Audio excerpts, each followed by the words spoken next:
السلام عليكم ورحمة الله وبركاته. إن الحمد لله نحمده نستعينه نستغفره ونعوذ بالله من شرور أنفسنا ومن سيئات أعمالنا. من يهده الله فلا مضل له ومن يضلل فلا هادي له. وأشهد أن لا إله إلا الله وحده لا شريك له وأشهد أن محمدا عبده ورسوله. أما بعد. يا أيها الناس اتقوا ربكم الذي خلقكم من نفس واحدة وخلق منها زوجها وبث منهما رجالا كثيرا ونساء واتقوا الله الذي تساءلون به والأرحام إن الله كان عليكم رقيبا. يا أيها الذين آمنوا اتقوا الله حق تقاته ولا تموتن إلا وأنتم مسلمون. எல்லா புகழும் புகழ்ச்சியும் அல்லாஹ் ஒருவனுக்கே உரித்தாகட்டுமாக. அல்லாஹுடைய அருளும் கருணையும் நம் உயிரிலும் மேலான நபிகள் நாயகம் ஸல்லல்லாஹு அலைஹி வஸல்லம் அவர்களின் மீதும் அவர்களை அப்படியே பின்பற்றி வாழ்ந்த சத்திய சஹாபாக்கள் மீதும் தாபீன்கள் தபதாபீன்கள் மீதும் குறிப்பாக இங்கு நிலவக்கூடிய நம் அனைவரின் மீதும் என்றென்றும் நின்று நிலவட்டுமாக.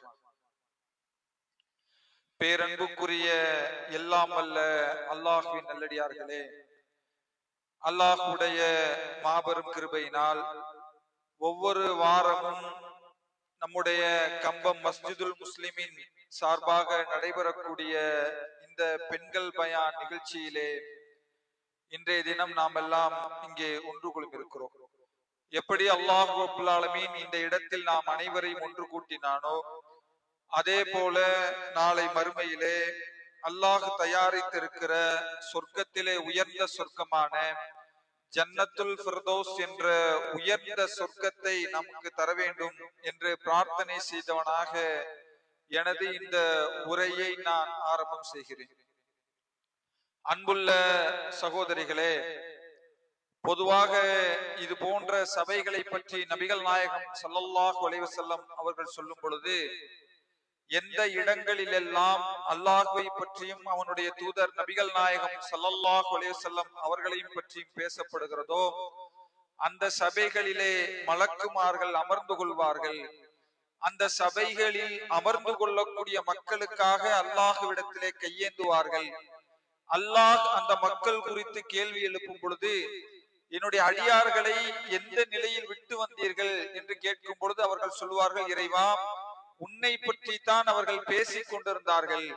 அவர்களுக்கு என்ன வேண்டுமாம், உன்னுடைய சுவனத்தின் மீது ஆசை வைத்து வந்து அங்கே அமர்ந்தார்கள். உடனே அல்லாஹ் கேட்பானாம், அந்த சொர்க்கத்தை பார்த்திருக்கிறார்களா? இல்லை அல்லாஹ், நீ படைத்த அந்த சுவனத்தை இதுவரை அவர்கள் பார்த்ததில்லை. அந்த சொர்க்கத்தை பார்க்காமலே அவர்கள் நம்புகிறார்களா? கட்டாயமாக அந்த சுவனத்தை அவர்களுக்கு கொடுப்பேன் என்று அல்லாஹ் சொல்லுவானா. வேறு என்ன அந்த மக்களுக்கு வேண்டுமா? இறைவா, நீ படைத்த அந்த நரகத்திலிருந்து பாதுகாப்பு தேடி அங்கே அமர்ந்திருக்கிறார்கள். அந்த நரகத்தையாவது பார்த்திருக்கிறார்களா? இல்லை அல்லாஹ், நீ படைத்த அந்த நரகத்தை அவர்கள் பார்த்ததில்லை என்று சொல்லும் பொழுது அல்லாஹ் சொல்லுவானாம், அந்த நரகத்திலிருந்து கட்டாயமாக அவர்களை நான் பாதுகாப்பேன் என்று சொல்லுவானாம். உடனே மலக்குகள் கேட்பார்களாம், இறைவா, அந்த பாதை வழியாக ஒரு மனிதர் நடந்து சென்றார். அந்த சபையில் எந்த நோக்கமும் இல்லாமல் அந்த சபையிலே வந்து அமர்ந்து கொண்டார். அவரை பற்றி அவருடைய நன்மைகளை நாங்கள் எப்படி எழுத என்று கேட்கும் பொழுது அல்லாஹ் சொல்லுவானா, அந்த மனிதருடைய எல்லா பாவங்களையும் மன்னித்து விட்டதாக எழுதிவிடுங்கள் என்று அல்லாஹ் சொல்லுவதாக நபிகள் நாயகம் ஸல்லல்லாஹு அலைஹி வஸல்லம் அவர்கள் சொல்லுகிறார்கள். எனவே அன்புள்ள சகோதரிகளே, நாம் அமர்ந்திருக்கிற, நாம் கேட்டுக்கொண்டிருக்கிற இந்த சபை என்பது சாதாரண சபை அல்ல. உலகத்தில் இந்த நேரத்தில் எத்தனையோ கோடிக்கணக்கான மனிதர்கள் எத்தனையோ கோடிக்கணக்கான உலக வேலைகளிலே ஈடுபட்டிருக்கிறார்கள். அவர்களை எல்லாம் விட அல்லாஹ்வுடைய வசனங்களை கேட்கிற, நபிகள் நாயகம் ஸல்லல்லாஹு அலைஹி வஸல்லம் அவர்களுடைய பொன்மொழிகளை கேட்கிற வாய்ப்பு இருக்கிறது. இங்கே வந்து அமர்ந்திருக்கிறவர்களுக்கு அல்லாஹ் சொர்க்கத்தை வாக்களிக்கிறார். இங்கே வந்து அமர்ந்திருக்கிறவர்களுக்கு அல்லாஹ் நரகத்திலிருந்து பாதுகாப்பு தருவதாக சொல்லுகிறார். இங்கே வந்து அமர்ந்திருந்தவர்களுக்கு அவர்களுடைய எல்லா பாவங்களையும் மன்னிக்கப்படுவதாக அல்லாஹ் சொன்னதாக நபிகள் நாயகம் ஸல்லல்லாஹு அலைஹி வஸல்லம் அவர்கள் சொன்னார்கள். எனவே நாம் வந்து அமர்ந்திருக்கக்கூடிய சபை, நாம் முதலிலே என்ன சிந்திக்க கடமைப்பட்டிருக்கிறோம் என்று சொன்னால், இது சுவனத்தை வாங்கி தருகிற ஒரு சபை, இது நரகத்திலிருந்து நம்மை காப்பாற்றக்கூடிய ஒரு சபை, இது நாம் உலகத்தில் செய்த எல்லா பாவங்களையும் மன்னிக்கக்கூடிய ஒரு சபை என்பதை நம்முடைய உள்ளத்திலே திரும்ப திரும்ப நாம் சொல்லிக்கொண்டே இருக்க வேண்டும். ஏனென்று கேட்டால் அல்லாஹ் திருமறை குர்ஆனிலே சொல்லும் பொழுது, அவர்களுக்கு நாம் நன்மை செய்ய நாடி இருந்தால் நல்ல விஷயங்களை கேட்க செய்திருப்போம் என்று அல்லாஹ் திருமறை குர்ஆனிலே சொல்லுகிறார். அப்ப அல்லாஹ் ஒரு மனிதனுக்கு நன்மை செய்ய முடிவெடுத்து விட்டால் அல்லாஹ் எப்படி சொல்லுகிறார், நான் ஒருத்தருக்கு நல்லது பண்ணிட்டா நிறைய செல்வத்தை கொடுத்துட மாட்டேன், நிறைய பொருளாதாரத்தை கொடுத்துட மாட்டேன், நிறைய உலகத்திலே கிடைக்கிற எல்லா இன்பங்களையும் கொடுத்து விட மாட்டேன். நான் ஒருவரை நேசித்து விட்டால், நான் ஒருவருக்கு நல்லது செய்ய வேண்டும் என்று முடிவெடுத்து விட்டால், நான் ஒருவருக்கு நன்மை தர வேண்டும் என்று முடிவெடுத்து விட்டால் அல்லாஹ் சொல்லுகிறான், நல்ல விஷயங்களை நாம் கேட்க செய்திருப்போம் என்று அல்லாஹ் சொல்லுகிறான்.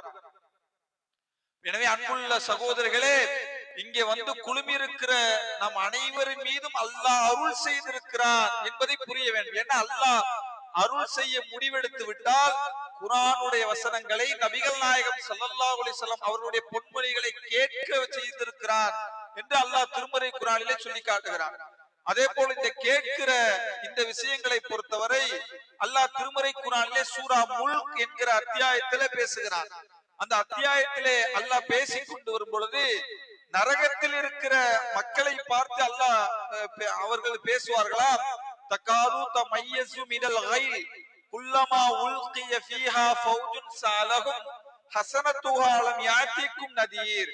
உங்களிடத்திலே வந்தார்களா, உங்களிடத்திலே அச்சமூட்டி எச்சரிக்கை செய்யக்கூடிய யாரும் உங்களிடத்திலே வரவில்லையா என்று நரகத்தில் இருப்பவர்களை நோக்கி அந்த அவர்கள் கேட்பார்களாம்.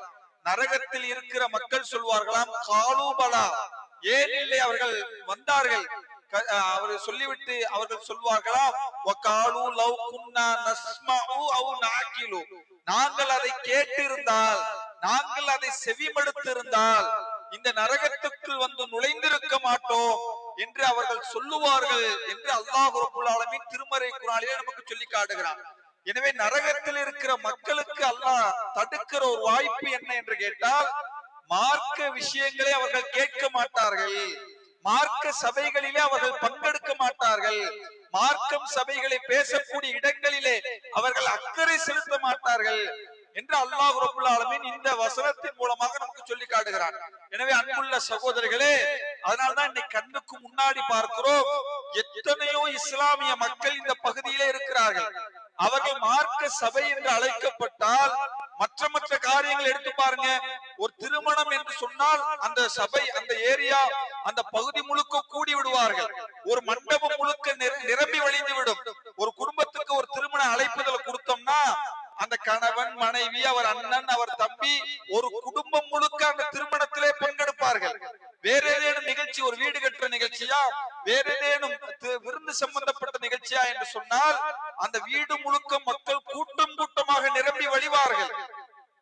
ஆனால் மார்க்கம் என்று சொன்னால், மார்க்க நிகழ்ச்சி என்று சொன்னால், குர்ஆனுடைய வசனங்கள் பேசக்கூடிய இடங்கள் என்று சொன்னால், நபிகள் நாயகம் ஸல்லல்லாஹு அலைஹி வஸல்லம் பொன்மொழிகள் அறிவுறுத்தக்கூடிய இடங்கள் என்று சொன்னால், மக்களிடத்தில் இன்றைக்கு அவ்வளவு அலட்சியம் இருப்பதை பார்க்கிறோம். மார்க்க கல்விகளை பற்றி அதை தேடுவதற்கும் அதை படிப்பதற்கும் எந்த விதமான முனைப்பும் இல்லாத சில சகோதரிகளை பார்க்கிறோம். எனவே அன்புள்ள சகோதரர்களே, அவர்களுக்கு அல்லாஹ் சொல்லக்கூடிய எச்சரிக்கை என்ன தெரியுமா?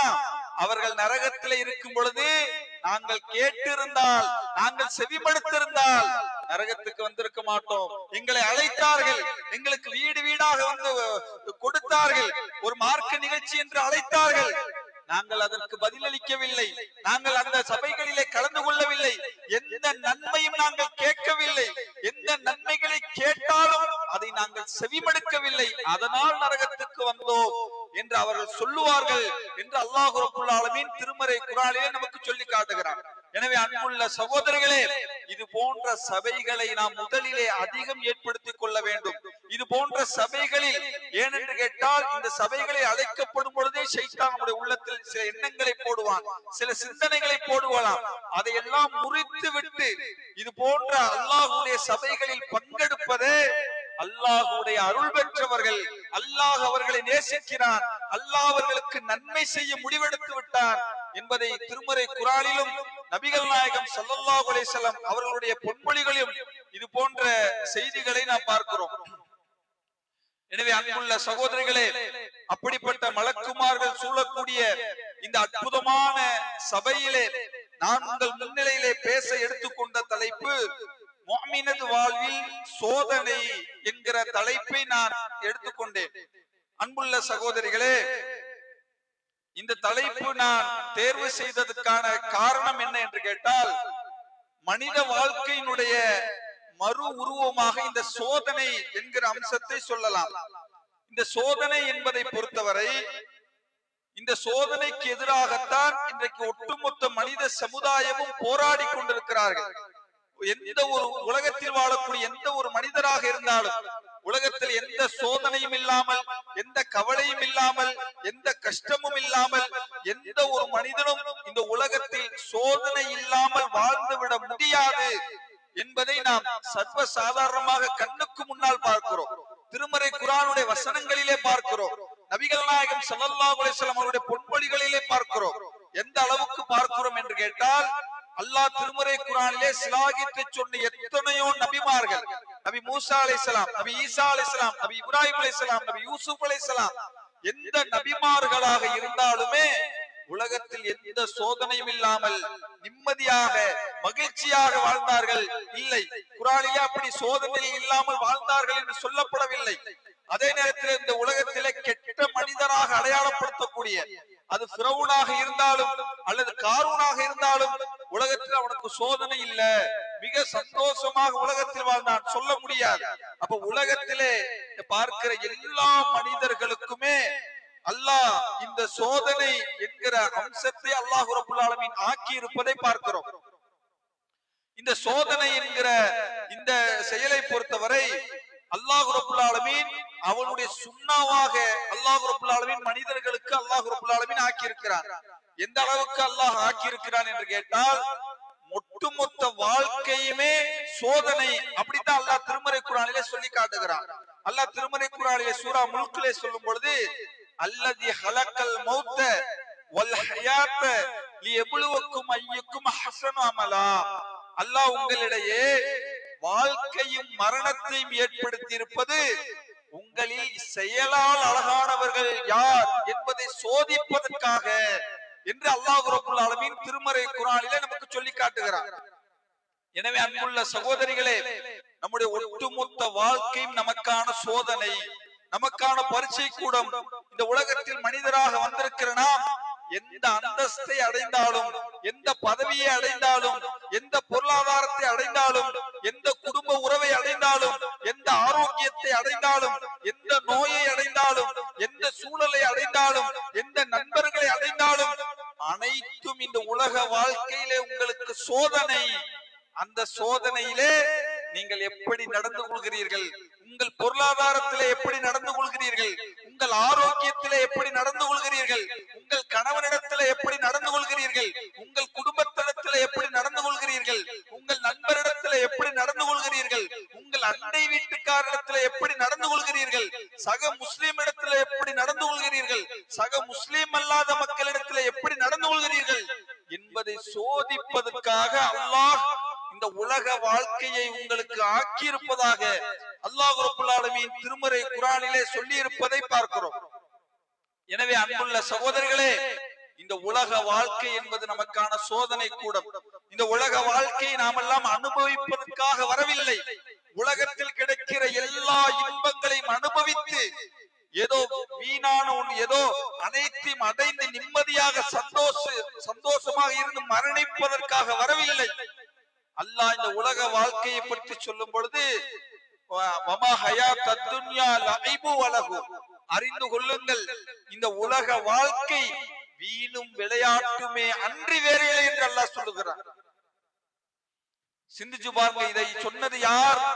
நம்மை போன்ற சக மனிதனாக உலகத்தில் வாழ்ந்த மனிதர் சொல்லவில்லை, பெரிய மகான் சொல்லவில்லை.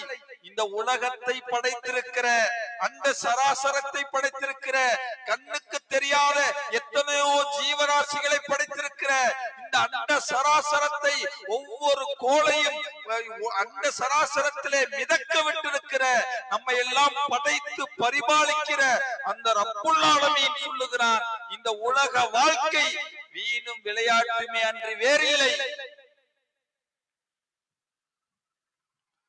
சிந்தித்து பாருங்கள் அன்புள்ள சகோதரர்களே, இப்படியான உலகத்திலே வாழுகிற நாம், நமக்கு வரக்கூடிய சோதனைகளை நாம் எப்படி எடுத்துக்கொள்ள வேண்டும் என்று திருமறை குர்ஆனிலே நிறைய வரலாறுகளை பேசுகிறார். நபிகள் நாயகம் ஸல்லல்லாஹு அலைஹி வஸல்லம் அவர்கள் நிறைய பொன்மொழிகளை சொல்லுகிறார்கள். இந்த உலகத்திலே அல்லாஹ் உங்களுக்கு சோதனை வைத்திருப்பது அவனுடைய சுன்னாக்களிலே ஒன்று. அல்லாஹ் ஒரு அடியானை தேர்ந்தெடுப்பதாக இருந்தால் அவனை சோதனையின் மூலமாக தேர்ந்தெடுக்கிறான், அவனை கஷ்டத்தின் மூலமாக தேர்ந்தெடுக்கிறான். அந்த சோதனைகளையும் அந்த இழப்புகளையும் கொடுத்து அந்த இழப்பிலே அவன் எப்படி நடந்து கொள்கிறான், அந்த சோதனையிலே அவன் எப்படி நடந்து கொள்கிறான் என்பதை அல்லாஹ் சோதித்து உங்களை தேர்ந்தெடுக்கிறான் என்று அல்லாஹ் சொல்லுகிறான். அல்லாஹ் திருமறை குர்ஆனிலே சொல்லும் பொழுது, ஓரளவு அச்சத்தாலும் பசியாலும் உயிர்கள் மற்றும் பலன்களை சேதப்படுத்தியும் உங்களை நாம் சோதிப்போம் சொல்லிட்டு அல்லாஹ் சொல்லுகிறான்,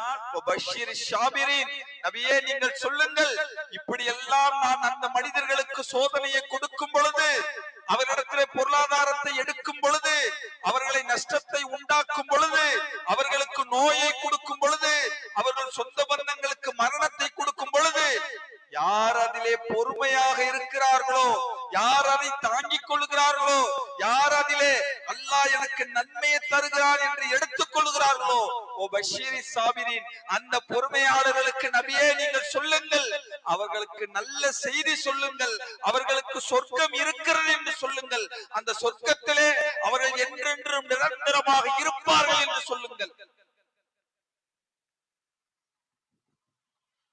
அன்புள்ள சகோதரர்களே, சோதனை, அல்லாஹ் எல்லா சோதனைகளையும் பட்டியல் போடுகிறான். இன்றைக்கு உலகத்தில் நமக்கு வருகிற ஒவ்வொரு சோதனைகளாக நீங்கள் சுய பரிசோதனை செய்து வாருங்கள். இன்னைக்கு அல்லாஹ் கொடுத்திருக்கிற மிகப்பெரிய சோதனைகளாக நம் கண்ணுக்கு முன்னால் பார்ப்பது பொருளாதாரம். பொருளாதாரம் தான் மிகப்பெரிய சோதனையாக இன்றைக்கு சமூகத்திலே பார்க்கிறோம். நபிகள் நாயகம் ஸல்லல்லாஹு அலைஹி வஸல்லம் அவர்களும் பொருளாதாரம் இந்த சமூகத்துக்கு கொடுக்கப்பட்ட மிகப்பெரிய சோதனைகளில் ஒன்றாக சொன்னார்கள். எந்த அளவுக்கு சொன்னார்கள் என்று கேட்டால், ஒரு தடவை நபிகள் நாயகம் ஸல்லல்லாஹு அலைஹி வஸல்லம் அவர்கள் பள்ளிவாசலிலே ஜகாத்துடைய பொருளை சகாபாக்களுக்கு பிரித்து கொடுக்கிற பொழுது அல்லாஹ்வுடைய தூதர் சொன்னார்கள், என்னுடைய தோழர்களே, இதோ செல்வத்திலே, இதே வறுமையிலே நீங்கள் வழி தவறி போய்விடுவீர்கள் என்று நான் நினைக்கவில்லை. நாளைக்கு உங்கள் மத்தியிலே பொருளாதாரம் எல்லாம் திறந்து கொடுக்கப்பட்டு அந்த பொருளாதாரத்தின் காரணமாக ஒருவரை ஒருவர் அடித்துக் கொண்டு நாளை நரகத்துக்கு சென்று விடுவீர்களோ என்றுதான் பயப்படுகிறேன். அன்புள்ள சகோதரர்களே, அல்லாஹ்வுடைய தூதர் இந்த சமுதாயத்தில் ஃபித்னாவாக, இந்த சமுதாயத்தின் குழப்பமாக, இந்த சமுதாயத்திலே இஸ்லாத்தை கடைபிடிக்காமல் தடுக்கக்கூடிய ஆயுதமாக அல்லாஹ்வுடைய தூதர் இந்த சமுதாயத்திலே பயந்தது பொருளாதாரம். அல்லாஹ் திருமறை குர்ஆனிலே சொல்லி காட்டுகிறார், உங்கள் மக்கள் செல்வமும் உங்கள் பொருட்செல்வமும் அல்லாஹ்வின் நினைவை விட்டு உங்களை திசை திருப்பி விட வேண்டாம். நபிகள் நாயகம் ஸல்லல்லாஹு அலைஹி வஸல்லம் அவர்கள் சொன்னார்கள், எனக்கு பிறகு உங்களை வழிதவறக்கூடிய இரண்டு ஃபித்னாக்களை சொன்னார்கள். ஒன்று பெண்கள், இரண்டாவது பொருளாதாரம் என்று சொன்னார்கள். எனவே அன்புள்ள சகோதரர்களே, அப்படி இன்றைக்கு உலகத்திலே வாழுகிற பொழுது இந்த சின்ன சின்ன நம்முடைய வாழ்க்கைக்கு தேவையான அந்த பொருளாதாரத்தை திரட்டுகிற பொழுது, அந்த பொருளாதாரத்தின் மூலமாக கிடைக்கிற வசதிகளை அனுபவிக்கிற பொழுது அந்த பொருளாதாரம் நமக்கான சோதனை என்றே தெரியாமல் இன்றைக்கு இருக்கிறோம். அல்லாஹ் குர்ஆனிலே கேட்கிறான், வம்மல் இன்சானு இதா மப்தலாஹு ரப்புஹு ஃபஅக்ரமஹு வ நஅமஹு. மனிதர்களுக்கு நாம் பொருளாதாரத்தை கொஞ்சம் கூட்டி கொடுத்தால் அவன் சொல்லுகிறானாம் அல்லாஹ் அவனை கண்ணியப்படுத்தி விட்டான். அதே அல்லாஹ் சொல்லுகிறான் அவனுக்கு பொருளாதாரத்தை கொஞ்சம் குறைத்து கொடுத்தால் அவன் சொல்லுகிறானாம் அல்லாஹ் என்னை இழிவுபடுத்தி விட்டான், கேவலப்படுத்தி விட்டான். அன்புள்ள சகோதரர்களே, அல்லாஹ் இந்த வசனத்திலே சொல்வதை பாருங்கள். அல்லாஹ் மனிதனுக்கு பொருளாதாரத்தை கூட்டி கொடுப்பது அவனுக்கு செய்த அருள் அல்ல. அல்லாஹ் ஒரு மனிதனுக்கு பொருளாதாரத்தை குறைத்து கொடுப்பது அவனுக்கு செய்த அல்லாஹ் அவனை கஷ்டத்துல சிரமத்துல ஆக்க வேண்டும் என்பதற்காக அல்ல. ஆனால் மனிதன் அப்படி பேசுகிறான். அன்புள்ள சகோதரர்களே, அதை இரண்டையும் அல்லாஹ் சொல்லிவிட்டு அல்லாஹ் அதை சொல்லுகிறான், மனிதன் நன்றி கெட்டவனாக இருக்கிறான். நீங்க இந்த உலகத்தை விரும்புறீங்க, மறுமையை மறந்து விடுகிறீர்கள். இந்த பொருளாதாரம் என்கிற சோதனை நம்முடைய வாழ்க்கையிலே வருகிற பொழுது அன்புள்ள சகோதரர்களே, இன்றைக்கு சிந்திச்சு பாருங்க. அந்த பொருளாதாரத்தை நினைத்து ஏங்குபவர்கள், அந்த பொருளாதாரத்துக்காக கவலைப்படுபவர்கள், அந்த பொருளாதாரத்தை எப்படியாவது அடைய வேண்டும் என்பதற்காக அல்லாஹ்வை மறப்பவர்கள் எத்தனை பேரை கண்ணுக்கு முன்னால் பார்க்கிறோம். அது சோதனை இல்லையா? அந்த சோதனையை சரியாக ஹலாலான முறையிலே அல்லாஹ் சொன்ன அடிப்படையிலே அந்த சோதனையை நான் கையாளுகிறேன் சொன்னவர்கள் எத்தனை பேர்?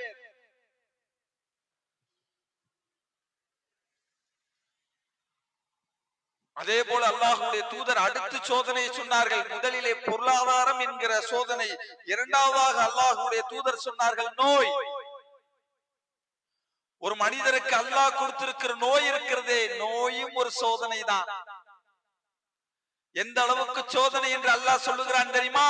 ஒரு மனிதர் ஆரோக்கியமான நிலையிலே அவர் 5 நேரம் தொழுதார், நோன்பு வைத்தால், என்ன நல்ல காரியங்கள் எல்லாம் செய்து வந்தாரோ, அதே நேரத்திலே அவர் நோயாளியாக இருந்தால், நோயாளியாக இருக்கிற நேரத்திலே அவரால் முறையாக 5 நேரம் இமாம் ஜமாத்தோடு தொழ முடியாது, நோன்பு வைக்க ஒரு சில நேரங்களிலே முடியாது, மற்ற நன்மையான காரியங்களை செய்ய முடியாது.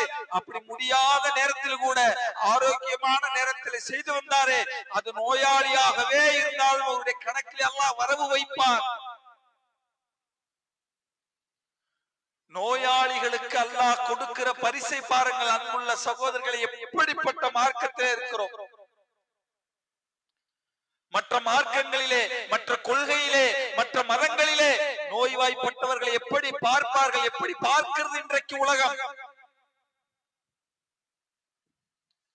ஆனால் ஒருவர் நோய்வாய்ப்பட்டால் கூட ஆரோக்கியமாக இருக்கிற நேரத்திலே அவர் செய்த எல்லா நன்மைகளையும் அல்லாஹ் எழுதுகிறார் என்று சொன்னால், நபி ஸல்லல்லாஹு அலைஹி வஸல்லம் அவர்கள் சொன்னார்கள், ஒரு மூமினை பார்த்தால் எனக்கு ஆச்சரியமாக இருக்கிறது, அவனுக்கு ஏதேனும் அல்லாஹ் கொடுத்தால் நன்மை கிடைத்தால் அவன் அதற்காக அல்லாஹ்விடத்திலே நன்றி செலுத்துகிறான். அவனுக்கு ஏதேனும் கிடைக்கவில்லை, துன்பம் நடந்தால், கஷ்டம் நிகழ்ந்தால் அதை அவன் பொறுத்துக் கொள்கிறான். அதுவும் அவனுக்கு நன்மையாகவே மாறுகிறது.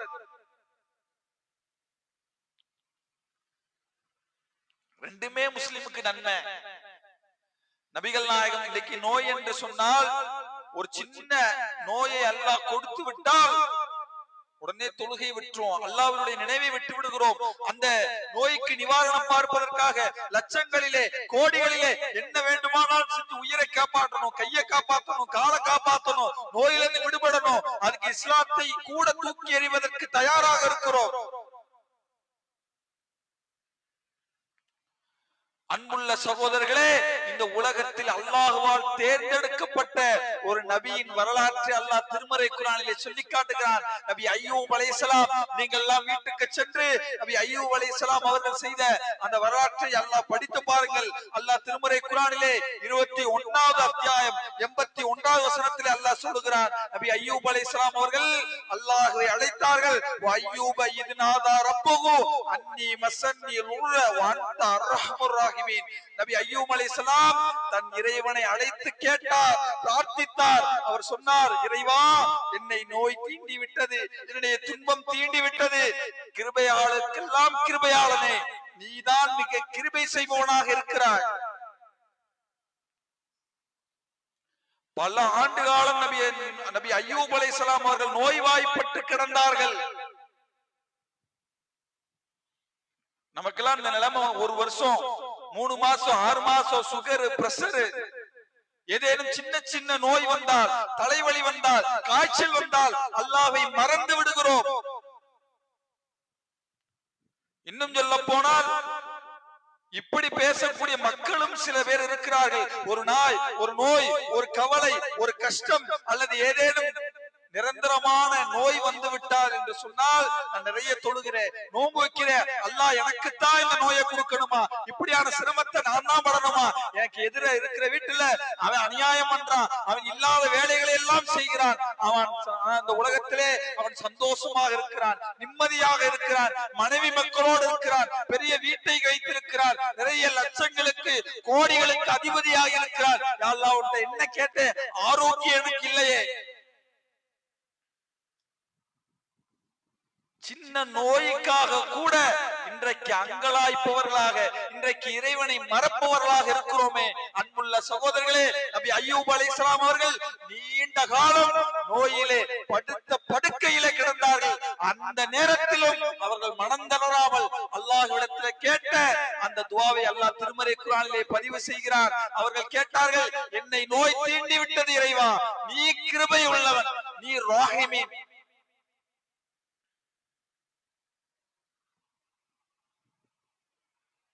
சிந்திச்சு பாருங்க அன்புள்ள சகோதரிகளே, நோய் ஒரு சோதனை தான். உலகத்திலே அந்த சோதனையை கூட அல்லாஹ் எப்படி இலகுபடுத்துகிறான் பாருங்கள். ஒரு பெண்மணி நபிகள் நாயகம் ஸல்லல்லாஹு அலைஹி வஸல்லம் அவர்களிடத்திலே வருகிறார், வந்து கேட்கிறார், அல்லாஹ்வுடைய தூதரே, எனக்கு வலிப்பு நோய் வருகிறது, அதற்காக அல்லாஹ்விடத்திலே அதை நிவாரணமாக்கும்படி துஆ செய்யுங்கள். உடனே அல்லாஹ்வுடைய தூதர் சொன்னார்கள், உங்களுக்காக அல்லாஹ்விடத்திலே நான் துஆ செய்கிறேன், ஒருவேளை நான் துஆ செய்தால் அல்லாஹ் அந்த நோயை நீக்கி விடலாம், ஆனால் நீங்கள் இந்த நோயிலே பொறுமை காத்தால் அல்லாஹ் உங்களுக்கு சுகத்தை தருவான், சொல்லுங்கள், உங்களுக்காக அல்லாஹ்விடத்தில் துஆ செய்யவா என்று கேட்ட பொழுது அந்த பெண்மணி சொன்னார்களாம், இல்லை அல்லாஹ்வுடைய தூதரே, இந்த நோயோடு நான் உலகத்திலே வாழுகிறேன், நான் மறுமையிலே சுவனத்தின் மீது ஆசை வைக்கிறேன். அன்புள்ள சகோதரர்களே, நாளை மறுமையிலே சுவனம் கிடைக்க வேண்டும் என்று சொன்னால் அது வலிப்பு நோயாக இருந்தாலும் மரணம் வரை அந்த நோயிலே மரணிப்பேனே தவிர அந்த நோயை குணப்படுத்தி சுவனம் எனக்கு இல்லை என்று சொன்னால் அந்த நோய் எனக்கு குணப்படுத்த வேண்டாம் என்று முடிவெடுத்தார்கள். ஈமானிய உறுதி சகோதரர்களே, அல்லாஹ் எந்த ஒன்றை கொடுத்தாலும் அதிலே ஒரு நன்மை இருக்கிறது. அல்லாஹ் என்னுடைய பாவங்களை மன்னிக்கலாம், அல்லாஹ் நான் செய்த எத்தனையோ காரியங்களிலிருந்து பாடங்களை எனக்கு நடத்தலாம், அல்லாஹ் இதன் மூலமாக எத்தனையோ விஷயங்களை எனக்கு புரிய வைக்கலாம்.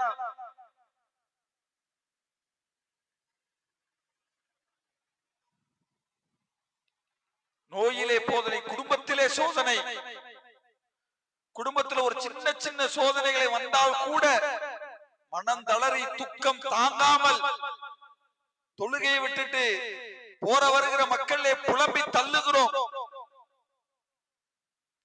நபி யூசுப் அலைஹிஸ்ஸலாம், அன்புள்ள சகோதரிகளே, நபி யூசுப் அலைஹிஸ்ஸலாமுடைய வரலாற்றை படித்து பாருங்கள். குடும்பத்திலே உங்களுக்கு சோதனையா, நபி யூசுப் அலைஹிஸ்ஸலாம் அவருடைய வரலாற்றிலே உங்களுக்கு விடை இருக்கிறது. உங்களுக்கு எப்படிப்பட்ட சோதனைகளாக இருந்தாலும் நபி யூசுப் அலைஹிஸ்ஸலாமுடைய வரலாற்றை படித்து பாருங்கள். எந்த அளவுக்கு நபி யூசுப் அலைஹிஸ்ஸலாம் அவர்கள் தன் சொந்த சகோதரர்களால் ஒரு பாலங்கிணற்றிலே தள்ளப்படுகிறார்கள். கூட பிறந்த அண்ணன் தம்பி யூசுஃபை எங்களோடு அழைத்து செல்லுகிறோம் என்று அழைத்து சென்று ஒரு பாலங்கிணற்றிலே தள்ளப்பட்டார்கள். அன்புள்ள சகோதரர்களே, அந்த சகோதரர்கள் நபி யாக்கூப் அலைஹிஸ்ஸலாம் அவருடைய தந்தையிடத்திலே வந்து சொன்ன பொழுது தந்தை சொன்ன வார்த்தை அல்லாஹ் திருமறை குர்ஆனிலே சொல்லி காட்டுகிறான். அவர்கள் அவரை கிணற்றிலே தள்ளிவிட்டு தந்தையிடத்திலே சொன்னார்கள், அவர் ஓனாய் கடித்து தின்று விட்டது என்று சொன்ன பொழுது யாக்கூப் அலைஹிஸ்ஸலாம் அவர்கள் சொன்னார்களாம், உங்கள் விஷயத்திலே ஷைத்தான் ஏதோ ஒரு விஷயத்தை உங்களுக்கு அழகாக காட்டியிருக்கிறார், உங்களிடத்திலே நான் அல்லாஹ்விடத்திலே அழகிய பொறுமையை மேற்கொள்கிறேன். அல்லாஹ்விடத்திலே அழகிய பொறுமை, சாதாரண பொறுமை அல்ல.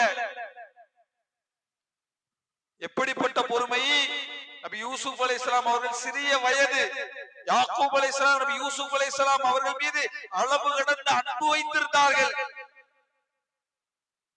ஒரு 6 வயசுல, 7 வயசுல, 8 வயசுல பாசமும் நேசமும் அள்ளி தூக்கி கொஞ்சி உறவாடி அவர் மீது இருக்கிற எல்லா அன்பும் வைத்திருந்த ஒரு மகனை ஓனாய் கடித்து தின்று விட்டது என்று அப்பட்டமாக பொய் சொல்லுகிறார்கள் என்று தெரிந்தும் அல்லாஹ்விடத்திலே பொறுமையாக இருக்கிறேன், அல்லாஹ் கண்டிப்பாக இதற்கான தீர்வை கொடுப்பான் என்று நினைத்தார்களே. சகோதரர்களை, எத்தனை ஒரு வருடம் அல்ல, ஒரு பிள்ளை போய் மரணிச்சிருச்சுன்னா கூட அது ஒரு கணக்கு. ஆனால் ஒரு பிள்ளை அழைத்து சென்றவர்கள் அந்த பிள்ளைக்கு என்ன ஆனதோ, என்ன ஆனதோ, 1 வருஷம், 2 வருஷம், 5 வருஷம், 10 வருஷம், பல்லாண்டு காலம் அந்த யூசுப் அலைஹிஸ்ஸலாமை நினைத்து நினைத்து நினைத்து நினைத்து ஒரு கட்டத்திலே துக்கம் தாங்க முடியாமல் அவர்கள் கண்கள் எல்லாம் பூத்து அழுது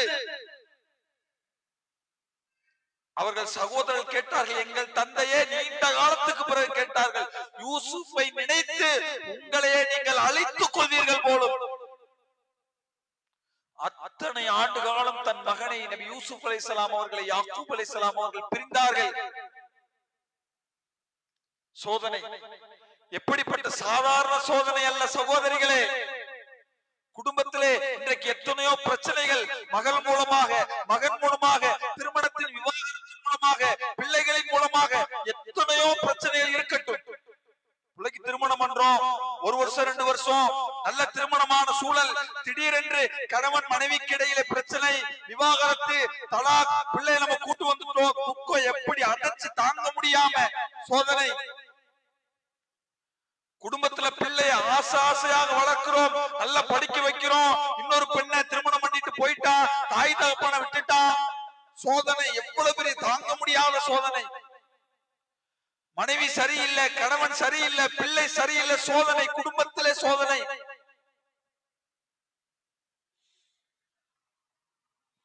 யூசுப் அலைஹிஸ்ஸலாம் எப்படி சோதனை, அந்த குடும்பத்துக்கே சோதனை. யூசுப் அலைஹிஸ்ஸலாம் பாலுங்கிணற்றிலே தள்ளப்பட்டு நீண்ட காலம் சிறைச்சாலையில் இருந்து இறுதியாக ஒரு நாட்டினுடைய மன்னராகி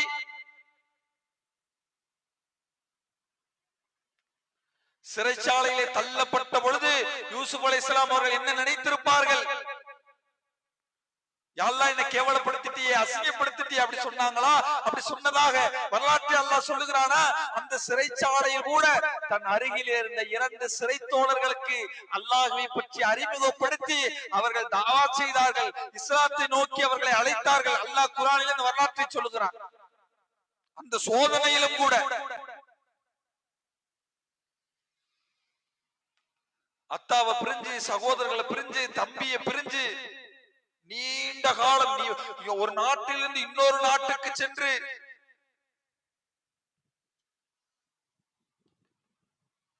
எனவே அன்புள்ள சகோதர சகோதரிகளே, உங்கள் வாழ்க்கையிலே நீங்கள் சந்திக்கிற எந்த சோதனைகளாக இருந்தாலும், உங்க பிள்ளை சரியில்லை, கணவன் சரியில்லை, மனைவி சரியில்லை, அல்லது உங்கள் சுற்றி இருக்கக்கூடிய அண்டை வீட்டுக்காரர் சரியில்லை, பொருளாதாரம் சரியில்லை, ஆரோக்கியம் இல்ல, பொருளாதாரம் இல்ல, எந்த சோதனைகளை ஆக இருந்தாலும் அல்லாஹ் உங்களுக்கு சொல்லக்கூடிய ஒரே செய்தி என்ன தெரியுமா?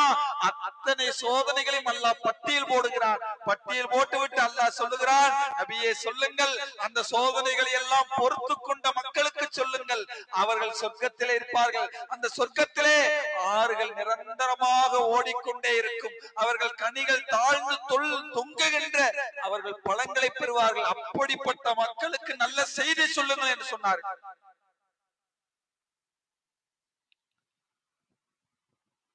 நபிகள் நாயகம் ஸல்லல்லாஹு அலைஹி வஸல்லம் அவர்கள் வாழ்க்கையில் எத்தனை சோதனைகள்.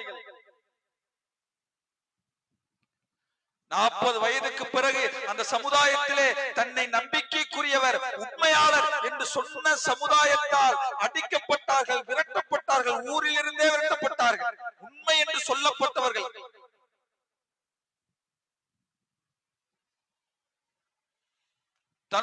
தனக்கு முன்னால் 3 மகள்கள், நபிகள் நாயகம் ஸல்லல்லாஹு அலைஹி வஸல்லம் அவருடைய மரணத்துக்கு கண்ணுக்கு முன்னால் 3 மகள்கள் இறந்தார்கள். வைத்தார்கள். சோதனை, உயிர்களை பறித்து அல்லாஹ் சோதிக்கிறான்.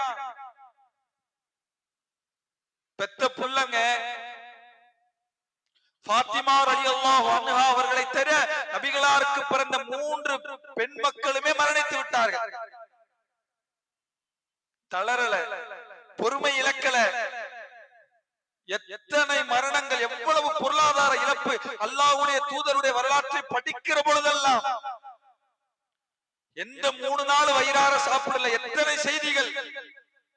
அது பாடம் இல்லையா? படிப்பினை இல்லையா? பொறுமைக்கான அழகான எடுத்துக்காட்டு இல்லையா? பொறுமையாளர்களுக்கு அல்லாஹ் எப்படி கூலி கொடுப்பான் என்ற வரலாறு இல்லையா? இப்படி எல்லாம் தங்களுடைய வாழ்க்கை நடத்தி காட்டிய நபிகள் நாயகம் ஸல்லல்லாஹு அலைஹி வஸல்லம் அவர்களைத்தானே அல்லாஹ் குர்ஆனிலே வமா ரஹ்மத்தல் லில் ஆலமீன், ஒட்டுமொத்த மனித குலத்துக்கும் அருளாகவே அனுப்பி இருக்கிறோம். யாரை? நபிகள் நாயகம் ஸல்லல்லாஹு அலைஹி வஸல்லம் அவர்களை அல்லாஹ் சொல்லுகிறார், ஒட்டுமொத்த உலகத்துக்கும் அவர் அருள், அவர் ரஹ்மத் என்கிற வார்த்தையை அடையாளமிட்டு அல்லாஹ்வுடைய தூதருக்கு சொல்லுகிறான். ஏன்? அவர்கள் வாழ்க்கையிலே, அவர்கள் வாழ்ந்த வாழ்க்கையில் அவர்கள் காட்டிய பொறுமை, சமூக மக்களிடத்திலே அவர்கள் காட்டிய பொறுமை, எதிரிகளிடத்திலே அவர்கள் காட்டிய பொறுமை, குடும்பத்தார்களிடத்திலே அவர்கள் காட்டிய பொறுமை, சக தோழர்களிடத்திலே அவர்கள் காட்டிய பொறுமை, ஒரு நாட்டினுடைய மக்கள் மத்தியிலே அவர்கள் காட்டிய பொறுமை.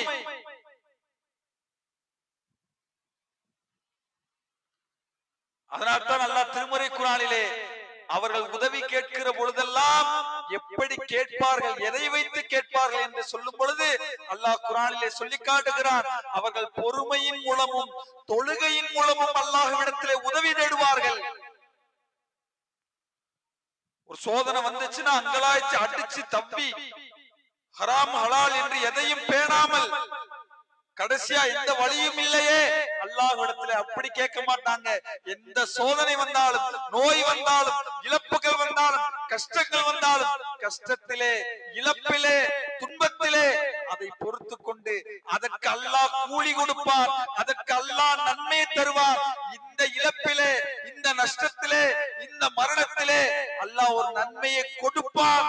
அப்போது அவர்கள் உதவி கேட்பார்கள், அந்த பொறுமையிலே அவர்கள் கேட்பார்கள்.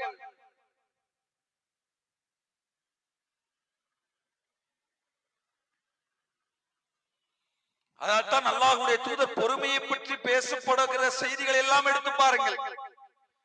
நபிகள் நாயகம் ஸல்லல்லாஹு அலைஹி வஸல்லம் அவர்கள் சொன்னார்கள், யார் இந்த உலகத்திலே சுயமரியாதையோடு வாழ விரும்புகிறாரோ அவருக்கு அல்லாஹ் சுயமரியாதையை தருவார். யார் பிறரிடத்திலே கையேந்தித்தான் வாழ வேண்டும் என்று விரும்புகிறாரோ அவரை அல்லாஹ் அடுத்தவரிடத்திலே கையேந்த வைப்பான். யார் இந்த உலகத்திலே பொறுமையாக இருக்க வேண்டும் என்று விரும்புகிறாரோ அவருக்கு அல்லாஹ் சகிப்புத்தன்மையை கொடுப்பார். சொல்லிவிட்டு அல்லாஹ்வுடைய தூதர் சொன்னார்கள், பொறுமையை தவிர வேறு எந்த ஒரு அருள்கொடையும் அல்லாஹ் ஒரு மனிதனுக்கு விசாலப்படுத்துவதில்லை. பொறுமைதான் இந்த மனிதர்களுக்கு கொடுக்கப்பட்ட அருளிலே மிகச் சிறந்த அருள் என்று சொன்னார்கள். எனவே அன்புள்ள சகோதர சகோதரிகளே, நமக்கு உலகத்தில் ஏற்படுகிற எந்த கஷ்டங்கள் வந்தாலும், எந்த சோதனைகள் வந்தாலும், எந்த இழப்புகள் வந்தாலும், எந்த கவலைகள் வந்தாலும், எந்த பிரச்சனைகள் வந்தாலும், அந்த எல்லா பிரச்சனைகளும், எல்லா கவலைகளும், எல்லா துன்பங்களும் ஒரு சாதாரணமானதுதான். அது அழியக்கூடியதுதான், அது மாறக்கூடியதுதான். அந்த சோதனைகளுக்கும் அந்த இழப்புகளுக்கும் அல்லாஹ்வுடைய தூதர் எத்தனையோ கூலிகளை சொன்னார்கள், எத்தனையோ நன்மைகளை சொன்னார்கள். அதனால் தான் அல்லாஹ் எத்தனையோ நபிமார்களின் வரலாற்றை சொல்லி அவங்க பொறுத்தாங்க, அவங்களுக்கு ஏற்படக்கூடிய இழப்பை பொறுத்தாங்க, கஷ்டத்தை பொறுத்தாங்க, அடிய வாங்கினாங்க, எத்தனையோ இழப்புகளை சந்திச்சாங்க. அதனால கண்ணியப்படுத்தினோம், அதனால் உயர்த்தினோம், அதனால் அவர்கள் சொர்க்கவாசி என்று சொல்லப்பட்டார்கள். எனவே அந்த பொறுமையை உள்வாங்கி, அந்த பொறுமையை படித்து, அந்த பொறுமையுடையவர்களாகவே இந்த உலகத்திலே வாழ்ந்து அல்லாஹ் தரக்கூடிய எல்லா சோதனைகளிலும் வெற்றி அடையக்கூடிய நன்மக்களாக அல்லாஹ் ரப்புல் ஆலமீன் உங்களையும் என்னையும் ஆக்கி அருள வேண்டும் என்று கூறி என்னுடைய இந்த உரையை நிறைவு செய்கிறேன். அஸ்ஸலாமு அலைக்கும் வரஹ்மத்துல்லாஹி வபரகாத்துஹு.